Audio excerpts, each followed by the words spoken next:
So, and I feel, as I have said before, I'm the junior scholar here. I have our senior scholar in the room, Michael. So, you read Hebrew as well, Michael?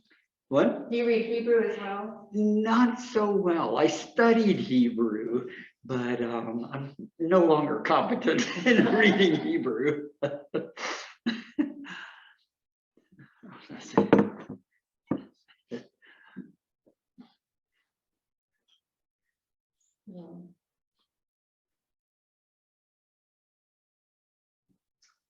So everyone's seeing the screen? Wow, it's just okay, I'm still getting used to the technology. So Borg begins with Luke 6:36. Be compassionate as God is compassionate. And he points out that it's translated as perfect in Matthew, but that is because that's what Matthew wanted to do. I'm just saying.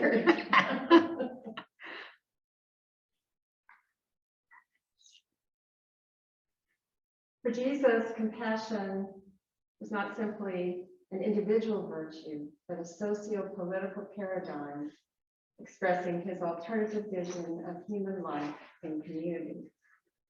And I guess we could say kingdom of God.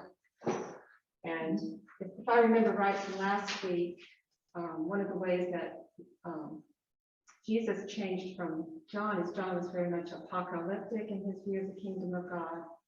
And Jesus was more, it's here and it's coming.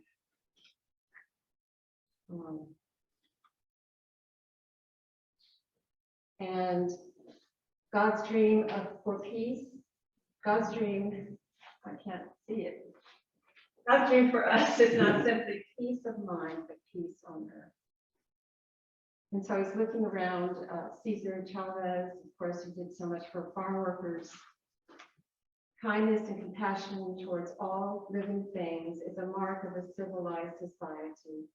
Conversely, cruelty, whether it is directed against human beings or against animals, is not the exclusive province of any one culture or community of people. And I like the universal tone of this because we all can be cruel. We also can choose kindness and compassion. And then he also includes animals. And just noticed, as I was looking at community and compassion, I found this Community Compassion Network, a food pantry, nutrition club, infant pantry. I don't know where that is, but it just struck me as, yes, everyone having enough to eat, thinking about needs of the whole community. Borg goes on to talk about the word for compassion comes from rachamim, a Hebrew word, which is a noun, but it can also be used as a verb, as it often happens in prayer. When it's a verb, we say rachem, for have mercy. And so as a mother cares for the child she carries in her womb,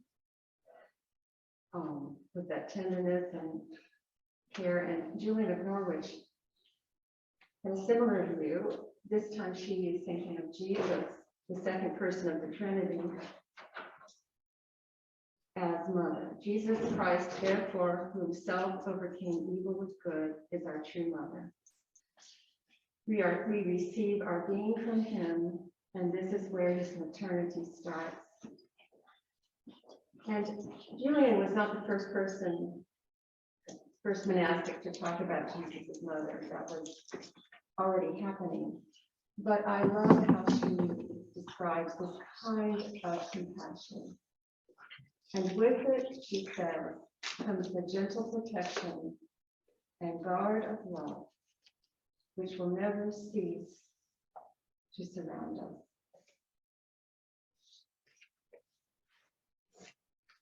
Are you all hearing me okay out there? Yes. Okay. And then a large part of the chapter looks at Jesus is upending of the purity code. And I remember this from the first time I read Marcus Borg's book. I think something that really caught me. And because I never quite understood what the word sinners was. Often tax collectors and sinners. And so there's a whole system where the righteous were those who followed the purity system, and sinners were those who did not. And the purity code is complicated, but it was associated with physical wholeness. So, and they look at skin as part of that. The skin is whole, there's not blemishes. Physical wholeness is associated with purity, and people who were not whole, the maimed, the chronically ill, lepers. Of course, we know that from so many so many stories about persons with leprosy in the New Testament. Eunuchs and so forth. We're on the impure side of the spectrum. So it's a spectrum that goes from wholeness to lack of wholeness. And the effect of the purity system was to create a world with sharp social boundaries between pure and impure, righteous and sinner, whole and not whole, male and female, rich and poor, Jew and Gentile. So you already had something against you if you were born a female, and your poverty, the Bible is pretty consistent that the poor need our attention, but it was also harder for the poor to do all the legalistic things for keeping cleanliness.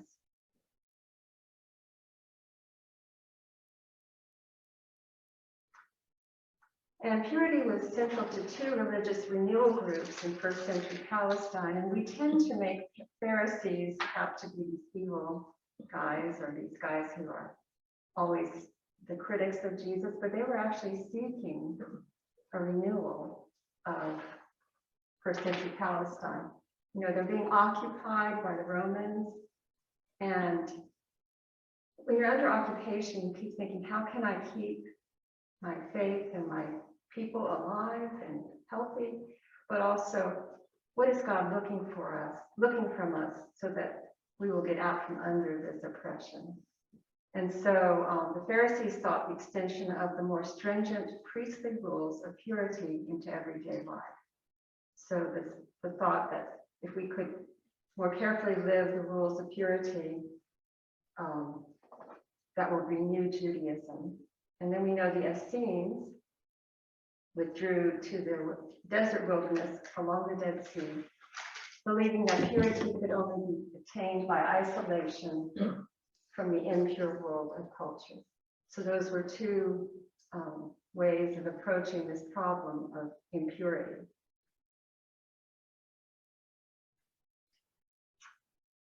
Now, I went down a big side street in my preparation for this class because I remember reading Mary Douglas in graduate school, and she notes that by considering what is unclean in any culture, one can take a looking glass, a mirror approach to the ordered patterning that culture is striving to establish. Such rules of purity apply equally to secular and religious life, and equally to primitive and modern societies. And purity and danger is still considered a key text in social anthropology. And when I encountered Mary Douglas's work, it had to do with Jonestown. And if you remember Jonestown, Jim Jones and the Temple, I forget, it was a longer name, but they all end up down in Guyana, and eventually leads them in suicide. Now, it's hard to remember the feeling that we all had when this happened. It was like a 9/11 moment, I remember. I just remember feeling like, how could this have happened? How could humans do this? What kind of humans are these? And who was Jim Jones? And just had a weird feeling that 923 persons committed suicide. Well, one of the problems is that when you're, well, it was where to bury these folks, and Guyana wouldn't take them. The bodies were shipped to Dover, Delaware, to an Air Force base. The people of Delaware did not want them buried there. They finally ended up, took a while, took months, but they were finally moved and buried in California. But what we learned through just looking at the news sources of that time, there was a fear of becoming impure. There was a fear of this pollution, or that this would bring cults. Cults would come to Delaware and would bring weirdos. And so what Mary Douglas shows in that is that this can happen in civil religion too, where we begin to worry about our culture becoming polluted by something simple as a burial of persons who died under in a cult. So, and turn back to the first century Palestine, generally speaking, men in their natural state were thought to be more pure than women. And the natural bodily processes of childbirth and menstruation were considered sources of impurity. And what we see in Jesus's healings is that they shatter the purity boundaries of the social world. He touches lepers or persons with leprosy. He touches a woman who's hemorrhaging. And in fact, he turns towards her, acknowledges her, so that he calls her a daughter of Israel. Then the one that we know, the classic story, the Good Samaritan. Samaritans could not be pure. Their whole religion was impure. They had taken ideas from Judaism. But they were not following the temple in Jerusalem. And then we have the three most righteous, two other persons considered righteous or pure. We have the priest and the Levite, both who kept purity laws.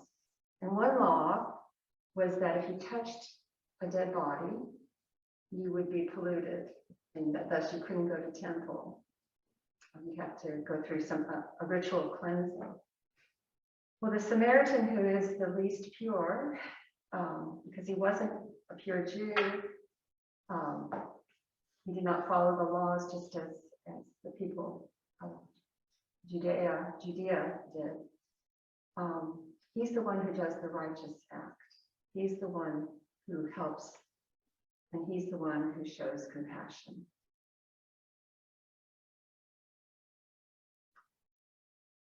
The purity system also showed up in the meals, and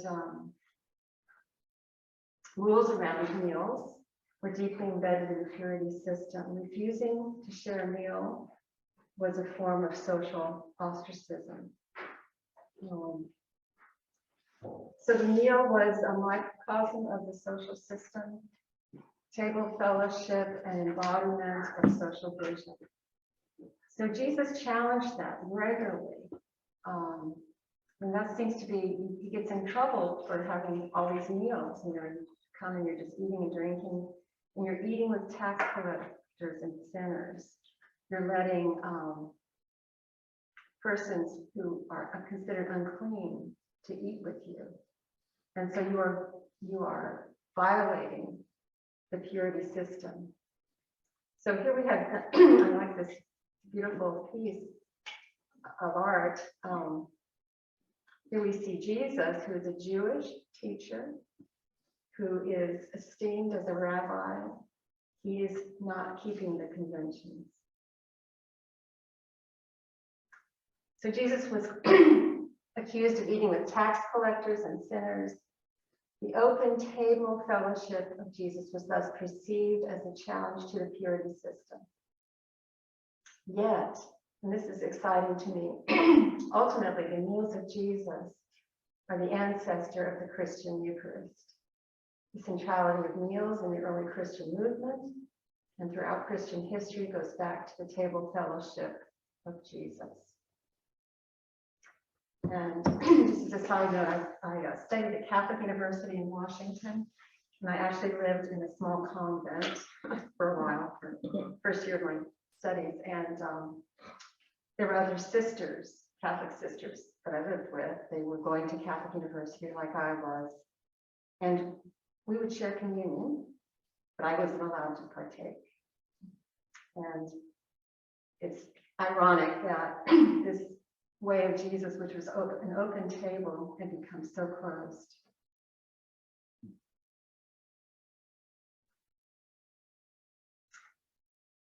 And the role of women in the Jesus movement is striking. And Borg points out that Jesus wasn't a feminist in the modern understandings of it, but he was pretty advanced, I think. They range from his defense of the woman who outraged all at an all-male banquet, not only by entering it, by also being unveiled and with her hair unbraided, washing his feet with her hair. Also to being hosted by Mary and Martha and affirming Mary's role as a disciple.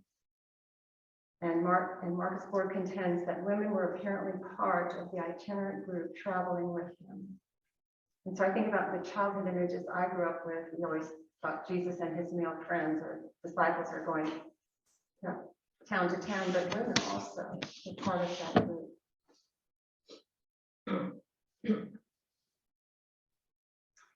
Excuse me. And the inclusiveness of the Jesus movement continued into the early Christian movement.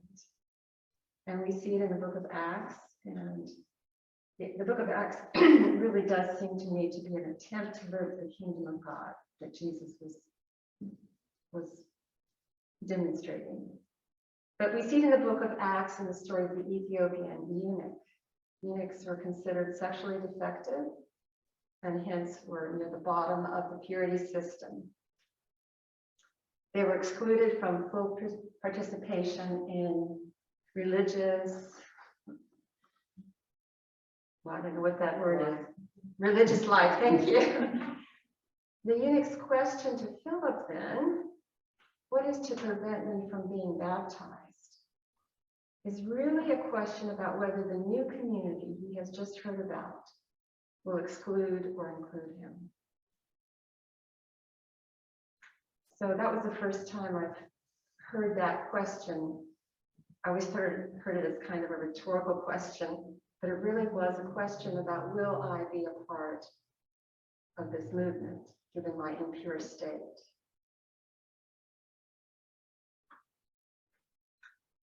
And Borg makes the point that both Jesus and his critics stood in the tradition of Israel and sought to be faithful to it.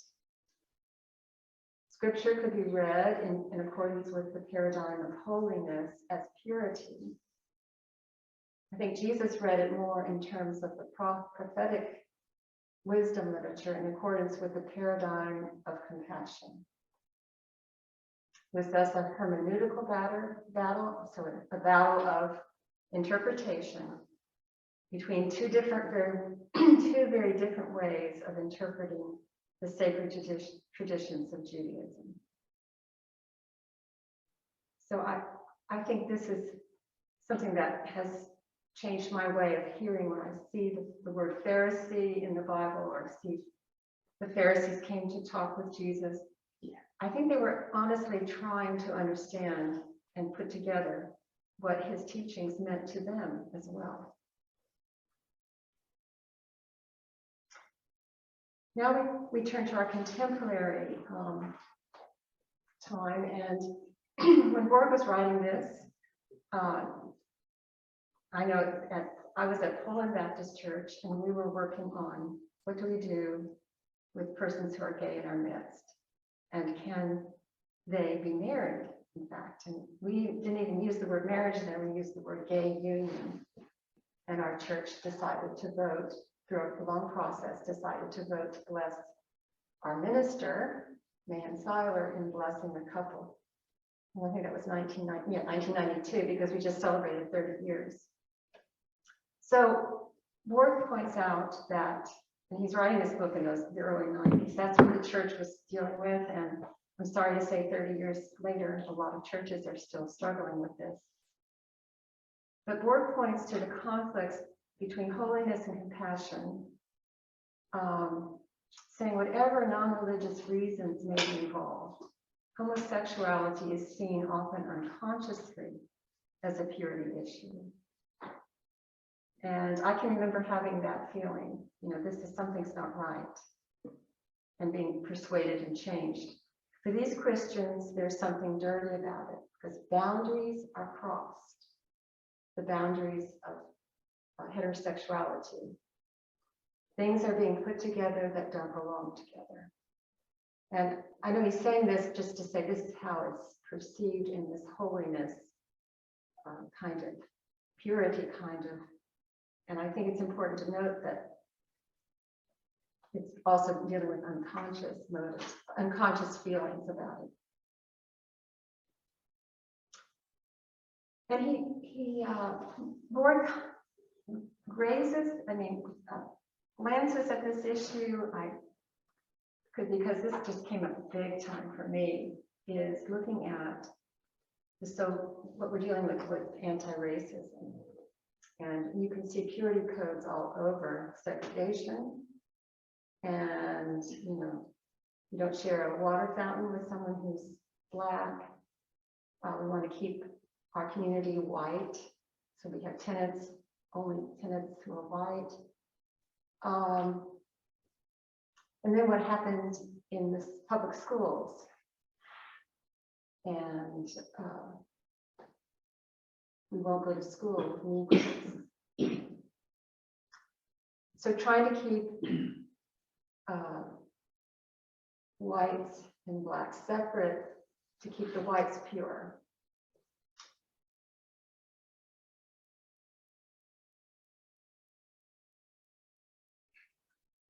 And, we've all heard it, that folks say, well, Black lives matter, well, all lives matter.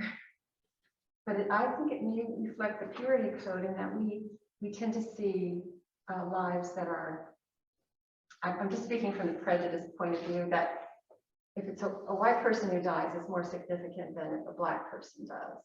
And it also, the follow-up on police brutality to African Americans has been, it's saying that all lives, but in this case, Black lives have been considered not as important. And that's really what a purity code does in terms of stratifying society.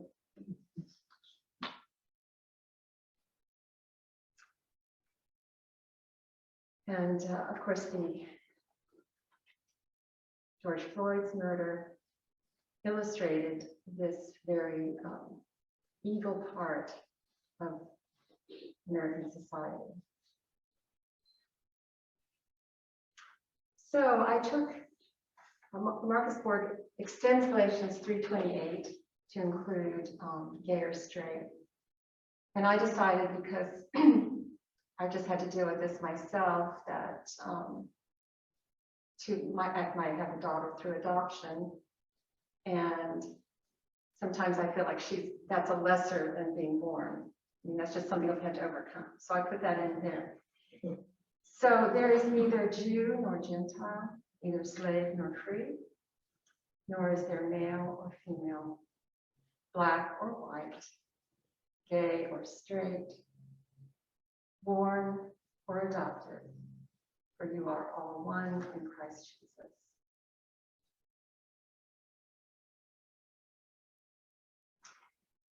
I really like what Marcus Borg does with Paul, noting that Paul continued this vision of compassion that Jesus had, and he uses the word love. And one of the best courses I had was, of course, on the Corinthians, 1st and 2nd Corinthians in seminary. And I remember a teacher talking about Paul had a very specific way of designing his arguments. And there in the center of 1 Corinthians, is the chapter on love. Compassion is the overriding vision of early Christianity.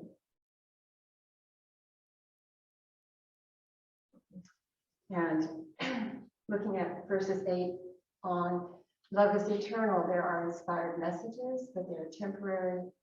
There are gifts of speaking in strange tongues, which was a big concern about how do we deal with the speaking of tongues and prophecies. He puts it under this idea that love is the most important. So speaking in strange tongues, but they will cease. There's knowledge, but it will pass. Our gifts of knowledge and inspiring messages are only partial. But when what is perfect comes, then what is partial will disappear.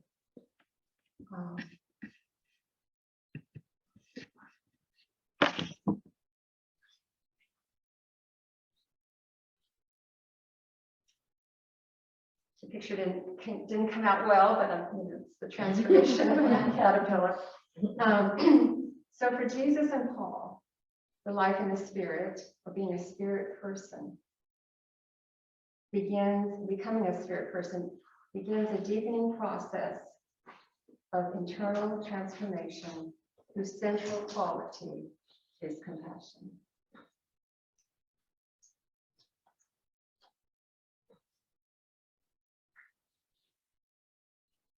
And that's the end of, Yeah. Well, I want to thank you for the art. oh, It's just, yeah, you've got just wonderful illustrations. thank you, thank you. Yeah, it's beautiful. I love doing it, but I spend too much time on it. I don't know anybody like that.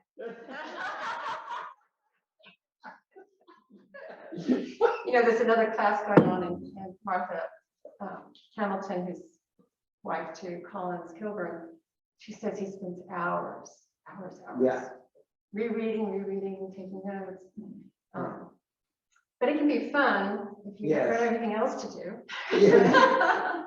If it's something you're passionate about, you want to. Is there something you're not passionate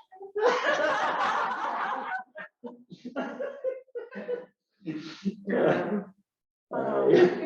I wanted to, I'm so glad you put in there born or adopted, because I think we see what we have experienced. Yes. And there are so many things that we could put in there, citizen or undocumented. Yes. And, there are just so many different categories. Rich or poor. Rich or poor, oh my gosh. Yes, tattooed or not tattooed. Oh. I see it in the hospitals every day. Every day. This week, I had 2 cases in the same unit in the same hospital. And one was a black 20-something and one was a white 20-something. And the different visitation permissions that they got for the family, the different everything, the different, whether one was allowed to stay in or transferred out, everything. Wow. And you think that hospitals are going to be egalitarian, but they're human. they justify what they do with the rules. I'm so sorry, I'm on call. And I, of course, the minute I decide to talk, maybe it's a sign from God. No, thank you for your points. Well, I really appreciate your Galatians passage extended, because it made me think of the fact that Paul listed the things that were pressing at the moment. Yes. Right. But there are so many others, right, that didn't make the list. Yeah. But I kind of have this feeling if I could go back in time and interview Paul, I'd say, what about this one? What about that one? That list would grow a good bit. Yes. And but So that was instructive. And that's the problem of being literalistic Yes, about text, Yes. because we're in a different context now. Right. Yeah. The things that are pressing for us now are not those same things. Right. The Jew Gentile question at Paul's time was enormous, enormous, and now it's, in our context, we just don't see it in the same way. And there are so many other things that are central to us now. But you mentioned, and I'm curious to know, I mean, some of you guys have more experience with other religions and other cultures and other societies, how transgressing certain norms and rules can be totally, you don't even know, but nobody tells you. Yes. And we don't make these rules explicit. Yes. And by not making them explicit or questioning them, we exclude people and hurt people. So, in our neighborhood, we have a rabbi, and we've seen her children grow up. Our son babysat full time his first summer between his senior year in college. Oh, wow. They're newborn. Oh, boy. It was really great. This has nothing to do with anything, but I called to see how it was going, and he said, I can't talk. If I stop singing, he cries. So he was singing his baby, probably rock songs, I don't know. But anyway, we could not give them any food, and they could not participate in birthday parties or neighborhood gatherings because they were kosher.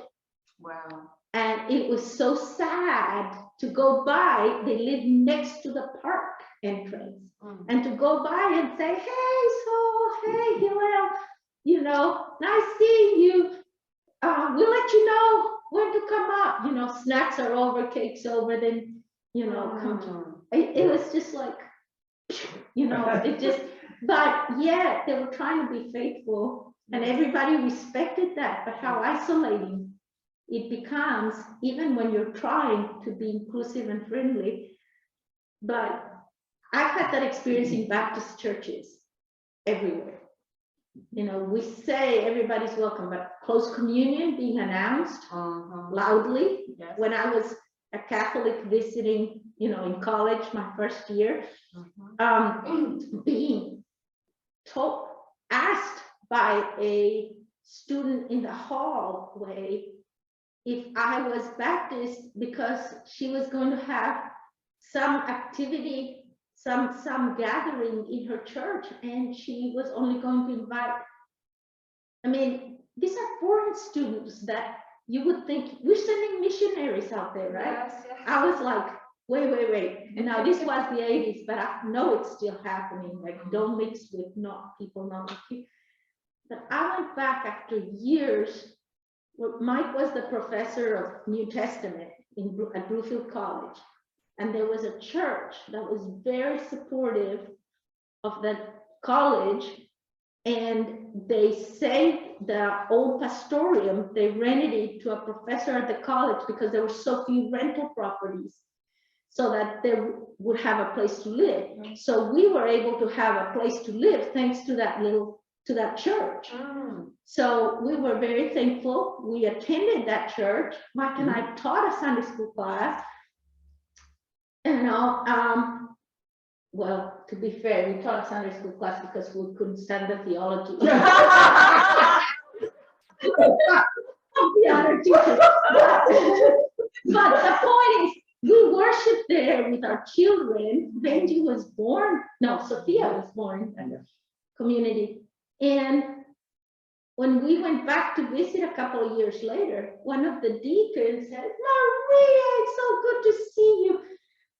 This girl kept me in trouble because she and her family would sit on the pew in front of us, and music would start and she would start swaying, and I would start swaying, and my wife would hit me and say, "We are in church. What are you doing?"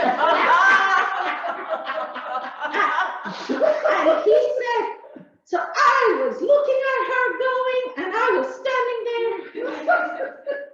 Oh, girl. Then my wife was mad at me, and I'm thinking, all those Sundays that I was enjoying the church, the people behind me are thinking, this terrible person is swaying in church.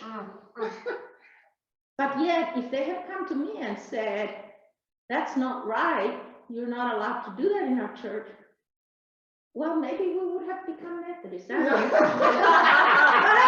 I'm thinking, no, I'm serious. You don't even know. But people behind your back are saying, oh, how terrible. I don't know these things an example. It's the rich, the powerful, the dominant in any situation who set the rules. Oh, So absolutely. in this case, probably the older white men, only whites in the church, set the rules. And moving and showing any joy in service wasn't. It wasn't. You know what?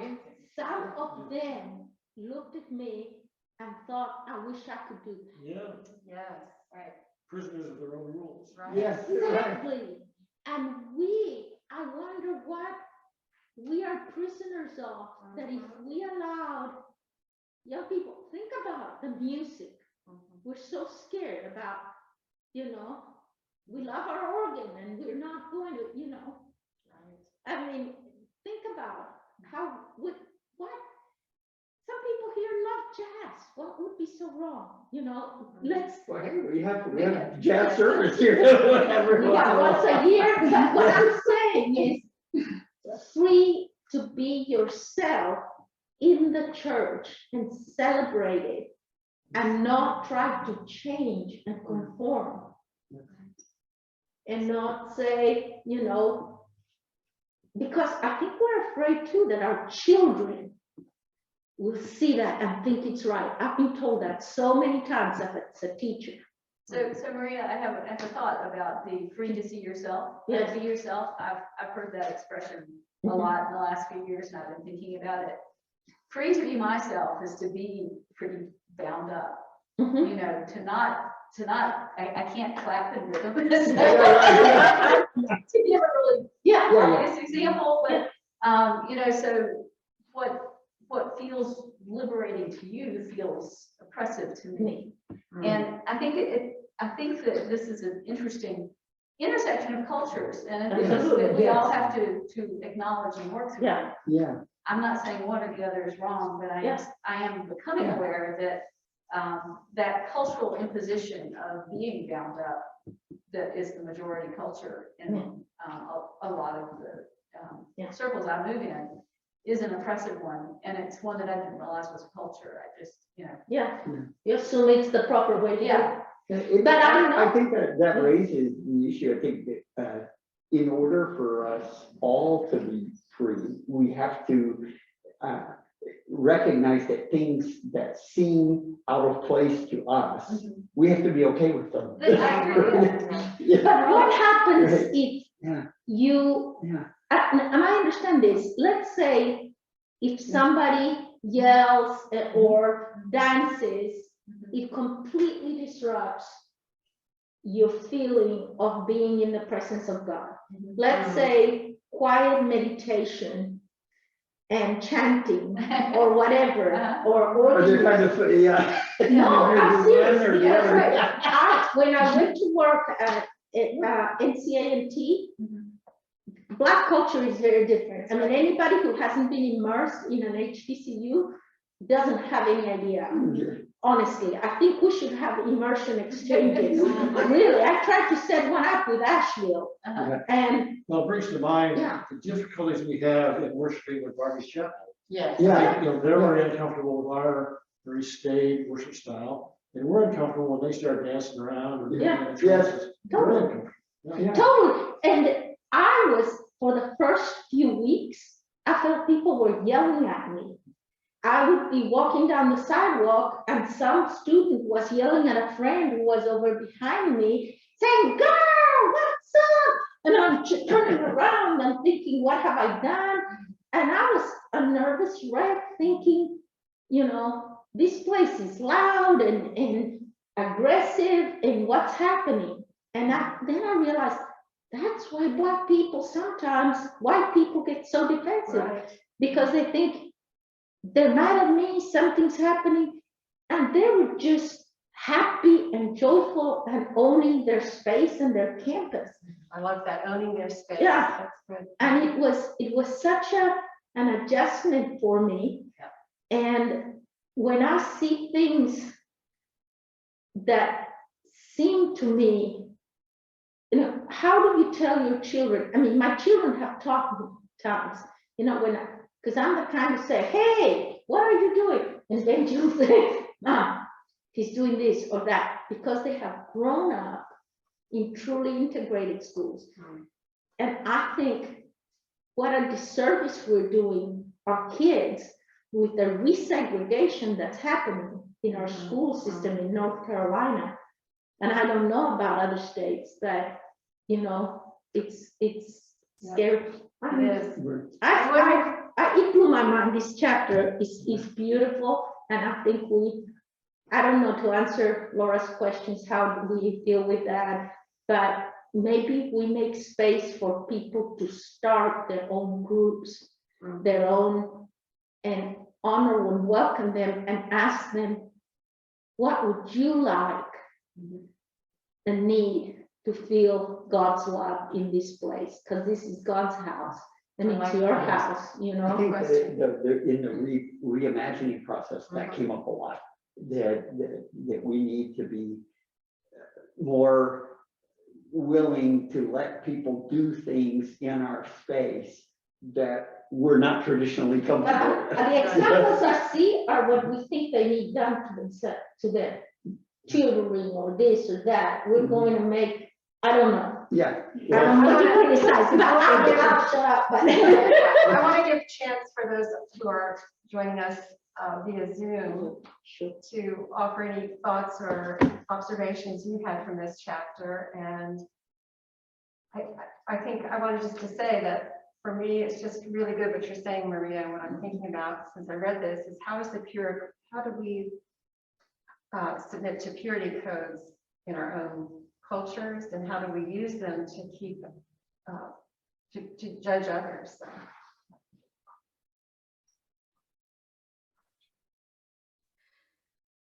Well, I'll jump in just really quickly with the idea that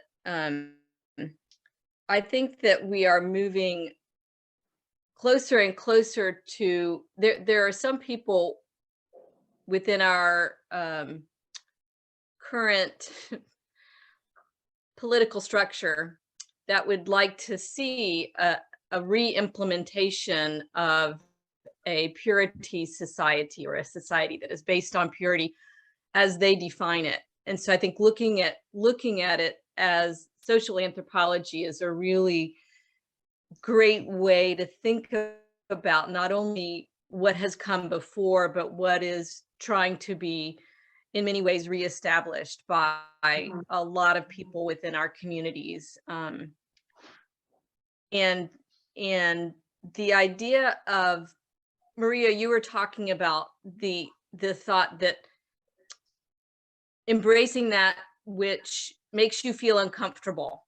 That's a really great way of talking about how we approach diversity. And using something like music is really a non-confrontational to talk about this topic. And I love this idea of how do you embrace that which is different from you, and how does it become part of your community? I mean, I really do think the teachings of compassion are so central to what is important about Christianity for many of us. And it's a hard conversation to have with some people because they have so many blinders on that have been put there since they were growing up. And so talking about embracing diversity with someone who is struggling with the idea of purity and what is acceptable. I mean, these are really hard conversations to have with most people. I mean, I don't have a lot of people here who embrace the same ideals that I have. So these are hard conversations to have. So having some ideas about how to talk about compassion and diversity, these are really valuable to me. So I really appreciate not only what you said, Stephanie, about inclusive language, but Maria, what you were saying about how to embrace diversity. And the idea of talking about music is a revelation to me. So I love this idea of Laura was saying, how do you talk about feeling uncomfortable with clapping? And how do you have the same conversation with somebody who feels uncomfortable not clapping? Right. So I love that juxtaposition. So thank you for all of that. And it happens in every church. In this little town where Mike's father was a pastor, like 3,000 people, and they were divided over, according to Mike's dad, over the people who used the hymnal to sing the songs and those who used the hymnal to bang on the pews to keep the rhythm because they couldn't read music and they didn't have instruments. I thought that was the most hilarious thing. Those people go to that church and these people go to this church. So music works. It really works. I'm going to bring up something that I'm sorry, that to go kind around. of push back just a little bit on one point that Borg made, because it has an impact on who we are compassionate to. Yeah. In a sense, that is the issue. He does a beautiful job of explaining the difference between mercy and compassion, where in the case of mercy, there's a hierarchy, right? It's somebody in power forgiving someone who maybe did something wrong, right? And then compassion, of course, being not having anything, there's a lack of judgment there with compassion. And I think that's a beautiful distinction. The problem is it doesn't work in ancient Greek. Oh. There are two different words in ancient Greek, but the difference between them doesn't line up with that difference between compassion and mercy in English, right? So either one of them could be used to mean compassion or mercy, right? And so I'm a little uncomfortable reading his discussion, but then it hit me that this actually has an impact on what we do in the United States. We have just about the highest population of incarcerated people in the industrialized world, right? And so I think it is important that we say it's not just compassion, right? Mercy's a part of that picture too, right?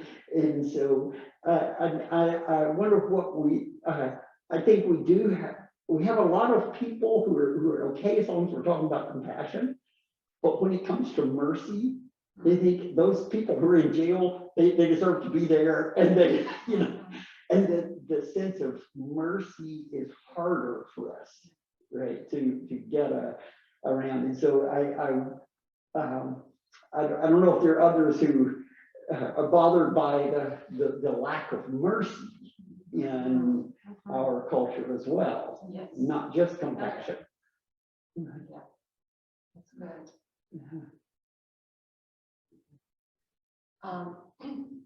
Something that hits home to me, though, as I've thought about where do I enforce purity, I think it's become political. Yes. I really, I live in the country, and I have neighbors on both sides. One watches Fox TV, one goes hunting, and so I make judgments about them, and I decide how close I'm going to get to them. And I realize, I think I have the wider political views, but how does that make me, and I'm just saying that's my opinion, of course, but how does that make me divide myself? And then in my own family, my sister is basically an anti-vaxxer, so I tend to make other judgments about her decisions because of that. And anyway, it's just, I think Jesus would challenge me on that. How do I treat someone who believes differently?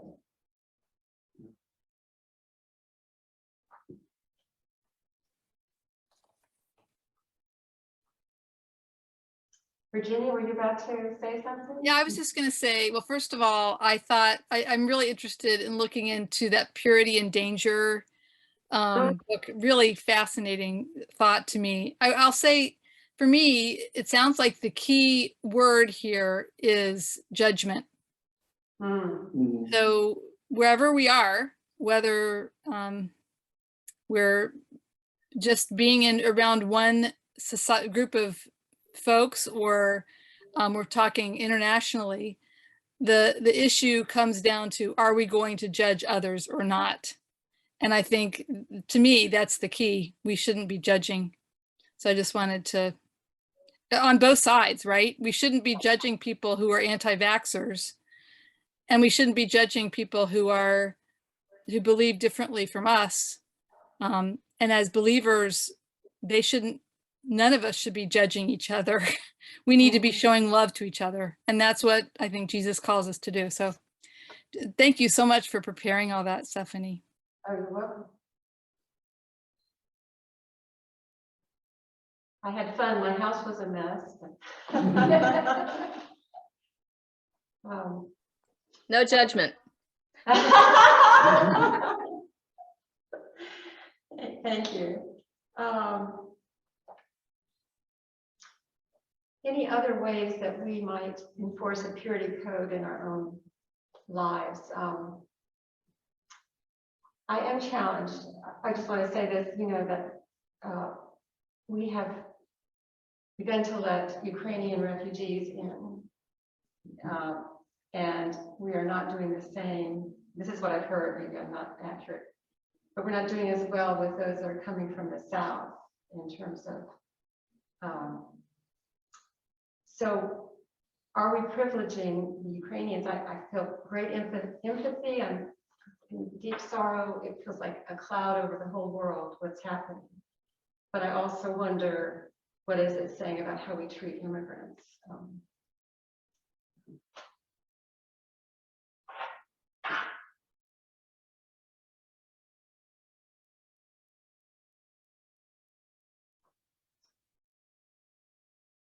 Well, I think, any other comments, or it doesn't have to be about what I just offered? Well, I had one thought, it relates to last week, Michael, when we were talking about the criteria by which Borg and the Jesus seminar people judged whether scriptural material was likely to be fully true or less accurate. It seems to me, and correct me if I'm wrong, that Jesus' attitude toward women is one example, which was certainly not consistent with the powers that be, and probably maybe not consistent with some of the gospel writers, because they were part of that culture. Yeah. That stuff survived, which makes it likely to be right. Yes. You know, it's actually more likely to be, or highly likely to be, an accurate reflection of Jesus' actual actions. Especially when you have comments like that acknowledging that those women finance the movement. Yeah. And why in the world would that be in there unless that's exactly what happened, right? Because everybody in the later tradition would have motives to just sweep that under the rug, right? But they didn't, because they're, it's very, very likely that they all just knew that.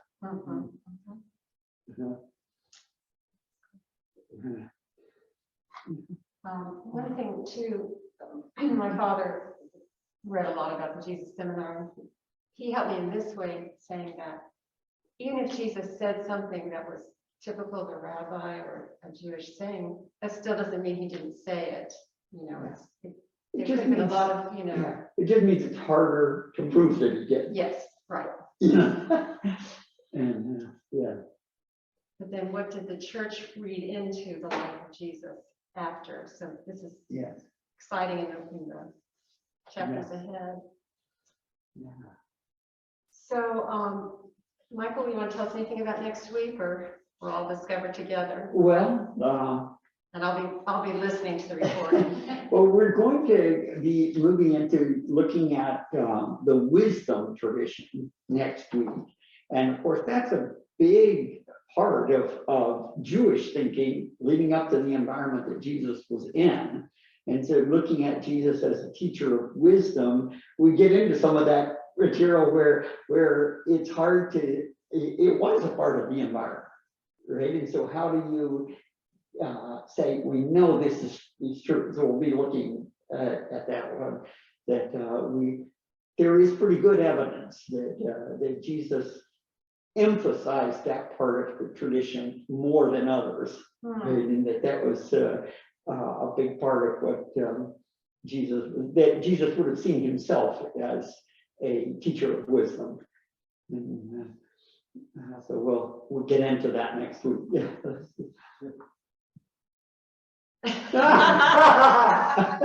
So I don't know if everyone could hear that, but my laptop just told me I better plug it in. Well, peace to each one of you, and thank you for joining us. Thank you, Stephanie. Thank you, Stephanie. Thank you. Have a great week, everyone.